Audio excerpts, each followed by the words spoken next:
कक्षा 10वीं इसमें हमारा विद्युत लेसन चल रहा है। तो इसी लेसन में विद्युत धारा का ऊष्मीय प्रभाव हम पढ़ेंगे। तो विद्युत धारा का ऊष्मीय प्रभाव होता है, एक रासायनिक प्रभाव होता है। और ऊष्मीय प्रभाव का मतलब है तापीय प्रभाव। तो अब जो विद्युत धारा का हम ऊष्मीय प्रभाव पढ़ेंगे, इसमें क्या है कि जैसे मान लीजिए एक चालक तार है, उस चालक तार में विद्युत धारा प्रवाहित की जाती है। तो जब काफ़ी देर तक किसी तार में विद्युत धारा प्रवाहित होती रहती है तो चालक गर्म हो जाता है, तार गर्म हो जाता है। और गर्म होने पर क्या होता है, उसका ताप बढ़ जाता है। तो चालक में विद्युत धारा के प्रवाह से ताप बढ़ने की जो घटना है, इसे हम कहते हैं विद्युत धारा का ऊष्मीय प्रभाव या विद्युत धारा का तापीय प्रभाव। हम जानते हैं किसी चालक के सिरों के बीच यदि विभवांतर V वोल्ट लिया जाए और समय t सेकंड लिया जाए, तो चालक के सिरों के बीच का विभवांतर V वोल्ट और समय ले लिया टाइम हमने t सेकंड, और इसमें Q आवेश प्रवाहित होता है इतने समय में। यानी चालक के सिरों के बीच विभवांतर V वोल्ट और t सेकंड में इस चालक से Q आवेश प्रवाहित होता है। तो इस परिपथ में व्यय ऊर्जा जो होगी वो W बराबर V इंटू Q, यानी कि विभवांतर गुणा आवेश। हम जब विभवांतर को पढ़ रहे थे तो V बराबर W अपॉन Q हमने सूत्र पढ़ा था, वही सूत्र है। तो व्यय ऊर्जा जो परिपथ में हम निकालेंगे वो W बराबर V इंटू Q से निकालेंगे। अब Q जो है वो आवेश है, और आवेश जब आपको स्टार्टिंग में आपने पढ़ा था तो उसमें एक सूत्र था Q बराबर IT, Q बराबर I इंटू T। एक Q का और भी सूत्र था N इंटू E।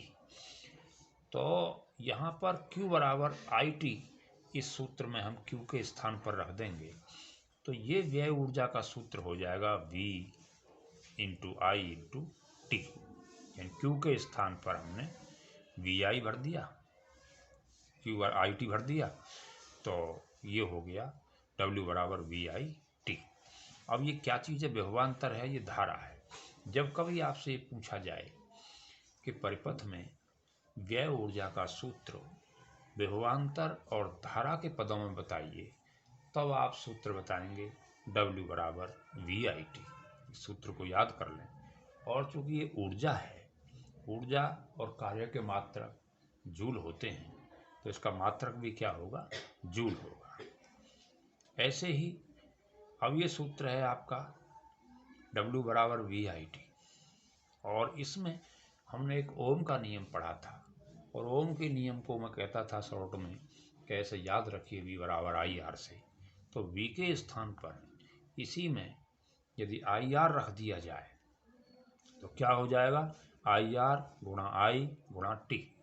तो यानी फिर जब सब सूत्र बन जाएगा आपका W बराबर I स्क्वायर RT। जब I स्क्वायर RT आपका सूत्र हो गया, I क्या है धारा, R क्या है प्रतिरोध, यानी ये व्यय ऊर्जा का सूत्र हुआ धारा और प्रतिरोध के पदों में। धारा और प्रतिरोध के पदों में परिपथ में व्यय ऊर्जा का सूत्र होगा W बराबर I स्क्वायर RT। मात्रक वही जूल, कौन कौन से पदों में हुआ, धारा और प्रतिरोध के पदों में। अब उसी सूत्र से यदि I के स्थान पर I इक्वल टू होता है V अपॉन R, तो I के स्थान पर अगर V अपॉन R रख दिया जाए तो ये हो जाता है V square upon R square और गुणा R इंटू T। तो एक R से R कट जाएगा तो V square T upon R। तो ये बन जाएगा W बराबर V square T upon R। इसमें V आया है और R आया है। इसका मतलब विभवांतर और प्रतिरोध के पदों में। तो विभवांतर और प्रतिरोध के पदों में परिपथ में व्यय ऊर्जा का सूत्र होगा W बराबर V²T/R, मात्रक वही जूल होगा। तो इस तरह से हमारा जो मेन फंडामेंटल सूत्र था W बराबर VQ याद रखें, और इससे ही ये तीनों सूत्रों का निगमन हो जाता है, तीनों सूत्र उत्पन्न किए जा सकते हैं। यानी ये मानकर चलें कि W बराबर एक VIT हो गया, एक I²RT, एक V²T/R।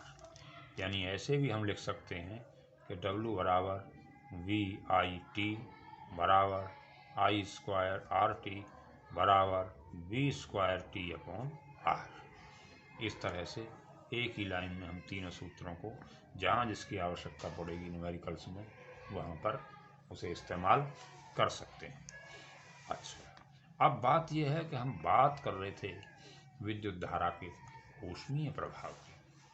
जब ऊष्मीय प्रभाव की बात कर रहे थे और यहाँ बात हो रही है ऊर्जा की, तो ऊर्जा जो है वो ऊष्मा के रूप में बदल जाती है, और ऊर्जा का जो मात्रक है वो जूल होता है, और ऊष्मा का जो मात्रक है वह कैलोरी होता है। तो जूल और कैलोरी में संबंध आप कक्षा 9 में पढ़ चुके हैं क्या, कि 1 कैलोरी बराबर 4.18 या 4.2 जूल, जैसा आपने पढ़ा है। तो इसी से हम 4.2 जूल बराबर 1 कैलोरी हो गया, तो 1 जूल बराबर 1/4.2 कैलोरी। जब जूल में हमने इसके मान प्राप्त कर लिए और उसे हम उसे कैलोरी में चेंज करना चाहें तो उसमें 4.2 का भाग हो जाएगा। यानी इन सूत्रों में अब मान लीजिए ऊष्मा को हम डिनोट करेंगे हीट से, H से, तो H = VIT/4.2 कैलोरी हो जाएगा, H बराबर I²RT/4.2 कैलोरी हो जाएगा, और H बराबर V²T/R × 4.2 कैलोरी। इस तरह से ये 3 सूत्र W के और 3 सूत्र ये H के। अब इसी के साथ साथ ये H है जो ऊष्मा है नहीं। अब ये ऊष्मा किसके समानुपाती होनी चाहिए? समानुपात का यहाँ अर्थ मानकर चलें कि एक का मान बढ़ने पर दूसरी राशि भी बढ़ जाए कॉरस्पॉन्डिंग, तो कहा जाता है कि समानुपात है। यानी H समानुपाती I²। जब R और T नियत हैं, R का मतलब प्रतिरोध नियत है, T का मतलब समय नियत है। जब R और T नियत हैं तो H समानुपाती I²। I का मतलब जितनी ज़्यादा धारा उसमें प्रवाहित की जाएगी, जितनी ज़्यादा धारा प्रवाहित की जाएगी, धारा का बड़ा मान होगा, धारा का अधिक मान होगा, जितने ज़्यादा एम्पियर की धारा प्रवाहित की जाएगी उतना ही हीट उसमें ज़्यादा उत्पन्न होगी, उतना ही तार चालक अधिक गर्म होगा। एक बात और है कि यदि I और R नियत कर दिए जाए, यदि I और R को नियत कर दिया जाएगा तो H समानुपाती हो जाएगा T के। T का मतलब ये है कि टाइम पर भी डिपेंड है। धारा का मान निश्चित कर दिया हमने और बहुत लंबे समय तक वो धारा उसमें बह रही है, तो समय के साथ साथ जैसे समय बढ़ता जाएगा वैसे वैसे चालक गर्म होता जाएगा। इसलिए आपने देखा होगा कि बिजली आती रहती है तो बीच में हीटर वाले ट्रिप मार देते हैं, उसका यही कारण हो सकता है। तो I और R नियत होने पर H समानुपाती T, यानी समय बढ़ेगा तो भी उसमें गर्माहट बढ़ेगी। और एक यदि I और T को नियत कर दिया जाए तो H समानुपाती R।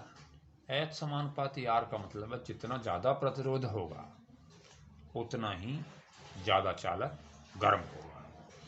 इस नियम को हम जूल का तापन नियम कहते हैं। जूल के तापन नियम के नाम से इसको हम जानते हैं। अब एक आंकिक प्रश्न मान लीजिए आप लें, और उस आंकिक प्रश्न में आपको ये दिया है कि एक चालक के